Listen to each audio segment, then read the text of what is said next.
좋지 아니한가입니다. 오늘은 2층에 다락 합판을 다 붙였습니다.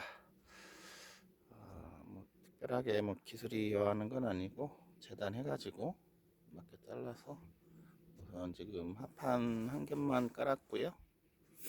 이제 벽체 판넬 작업하고 할 때 사람이 올라와서 막 밟고 그래야 돼서 마감으로 할 거 두꺼운 거 12mm 합판 한 겹은 나중에 더 깔려고 합니다.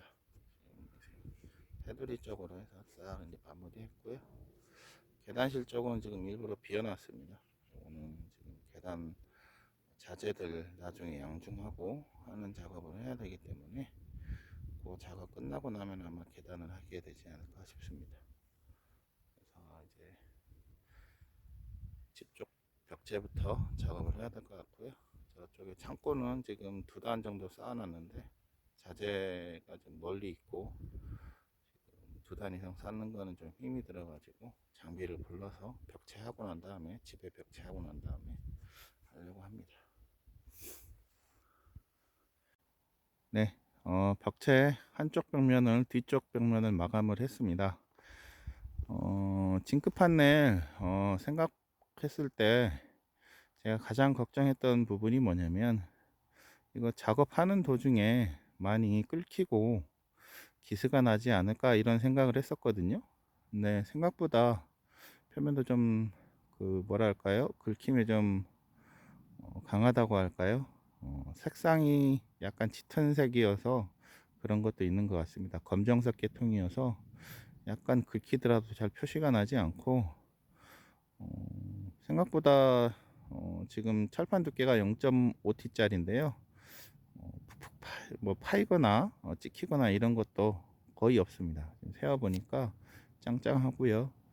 지금 고정은 피스로 볼트로 해가지고 100mm 각파이프에 고정을 시켰습니다.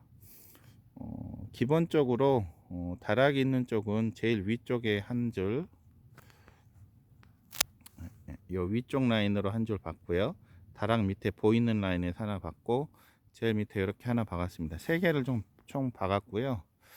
창문 때문에 보강해 놓은 자리가 있습니다. 그리고 그 부분들은 박을 수 있는 자리는 다 박았습니다. 그리고 애들 방 쪽은 위 아래 창문이 가운데 이렇게 하나 있습니다. 이쪽 방향으로. 그래서 그 부분에 보강을 해서 박아 줬고요. 지금 그렇게 해주다 보니까 튼튼합니다. 되게 짱짱하고요. 생각보다 몇 군데 안 박았는데도 짱짱해서 굉장히 만족스럽습니다. 시공할 때도 이 고무망치로 연결 부위를 탁탁 때려주면 탁 알아서 자기가 물고 들어가는 시스템이어서 되게 설치하기도 쉽습니다.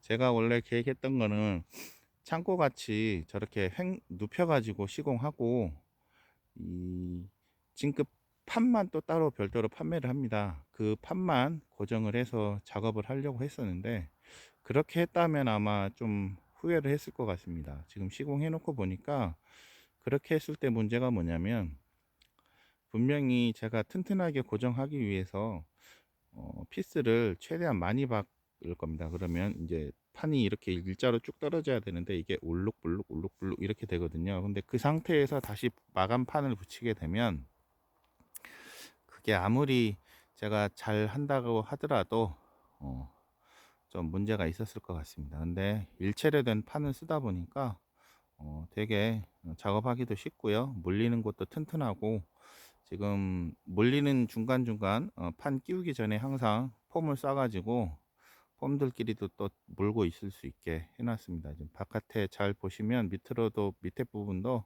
삐져나오게끔 좀 충분히 싸줬습니다. 저희 마누라님이 이 폼 쏘는 게 재미를 들렸는지 계속 쏘겠다고 해가지고 맡겨놨더니 쫓아다니면서 잘 쏘고 있습니다.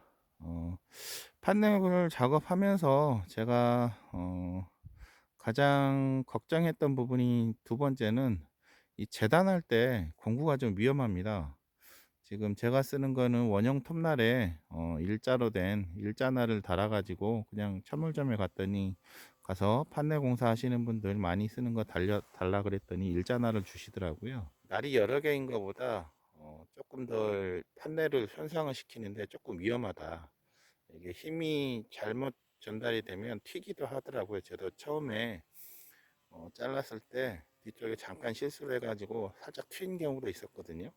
근데 한 두 번 하다 보니까 익숙해져 가지고 이게 겁을 먹고 하면 안 되고 그냥 쭉 그냥 자르는 방식으로 힘 줘 가지고 하니까 잘린 면도 깨끗하게 나오고, 지금 저 위에 상부에 잘 보이실지 모르겠지만 전부 다 잘라 가지고 맞춘 거거든요. 사선 방향으로 저희가 4m를 계획을 해 가지고 4m를 보내 달라고 해서 4m 짜리를 받았고, 실측을 해 보니까 콘크리트 구배가 좀 있고 단차가 좀 있고, 실제 시공했을 때 오차가 있어서 한 3cm 정도 잘라내야 됐습니다. 끝허리 부분, 그리고 앞에 부분 한 100mm 정도 잘라냈어야 됐는데 그러다 보니까 사선으로 자르는데도 굉장히 깔끔하게 잘리더라고요. 이게 한 두 번만 해보시면, 안 자르셨던 분들도 겁만 내지 않으시면 쉽게 작업하실 수 있을 것 같습니다.